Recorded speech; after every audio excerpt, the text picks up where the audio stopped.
Welcome everybody. Hi, I'm Rob Childs, Rapier swordsman out of the United States, coming to you live and direct from my new digs on the East Coast here.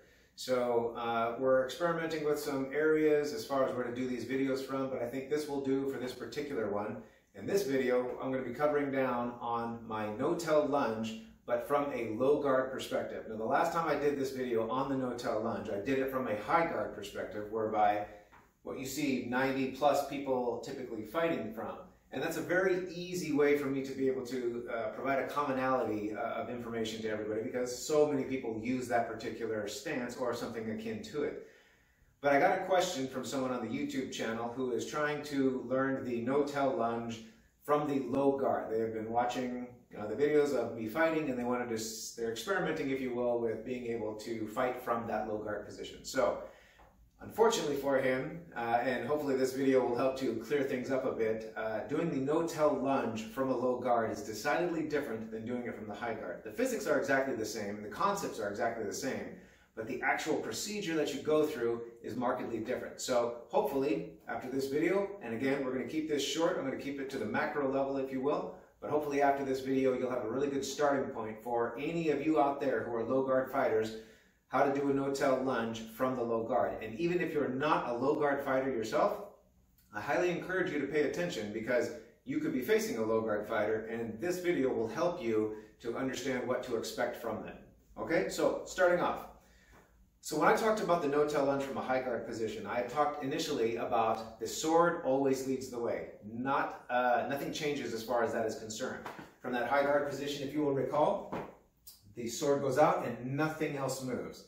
If the body moves, this is a sure sign and one of the biggest tells you can give to your opponent that the attack is coming in the first place. Now from the low guard, you have to change things up a bit. So what I'm going to do, again, sticking to the macro level, if you will, I'm going to cover down on how I go through my no-tell lunge from the low guard. Now the first thing that happens is, again, like before, the sword goes first, the body remains standing still. So to that end, the tip starts to rise, following what would be a straight line path to the target. Now for this instance, I'm going to pretend I'm shooting for my opponent's head, right? So I'm going to start the tip on its journey, and you'll notice my arm moving forward. Now right about here, I can't go any farther extending my arm without raising my arm up in front of my opponent's face. Now obviously, that would be a huge tell to my opponent. If I'm standing in front of them and every time I was to attack them, I raise my arm up and then shoot forward. That's not how the low guard no-tell lunge is executed. So you get the sword started, you're right about to here. Now as soon as you get to here, the body will start to move. Now this is a little bit different than in the high guard position, but this is again talking about from the low guard no-tell lunge. From this position, my body must now flow behind the sword. Now if I'm going straight for his head, then the execution of the rest of this lunge is going to look just like this, where I flow down behind the sword. I allow my body to flow in the path of the sword so as to allow me to get the maximum reach with the minimum tell in the shortest amount of time.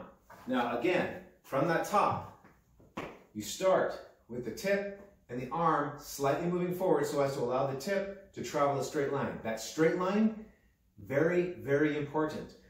The common mistake that I see people make when they try to do the no-tell lunge from the low guard is you'll see their tip, instead of rising up in a straight line, their tip actually goes up and then forward, creating this arc that creates this long path to their opponent. And they don't even realize they're doing it until they see it in the video and slow it down for that first time. So key, make sure that tip travels a straight line. You get to here. And as soon as you get to the part where your arm starts to rise up, if you went any further, let your body flow behind it, right? Now, depending upon how far away your opponent is, depending upon what target area you're shooting for, depending upon how long your arm is, how tall you are, there's a lot of variables that go into this. And the reason why I mention those variables is because it's going to allow you some flexibility in the execution of that no-tell lunge. That means sometimes I might make my attack and it won't require me to dive down completely behind the sword. You know, I don't need to get all the way down below it. I could just simply be getting this far, right? And there's the finish of my attack, because I have now struck my opponent because they were that far away, or I was able to close the distance and then make that attack from here. there are a great many variables that will affect how much of that no-tell technique you're going to use when you attack your opponent. But if you are attacking your opponent from the maximum range, right? Again, from that top, it's going to be tip rises, arm moves forward, then body flows behind it, right? You have to flow behind it, because if you don't, you're giving a tell and you're slowing down your overall technique, right? Giving a tell gives your opponent time. Doing the technique more slowly gives them more time to defend themselves.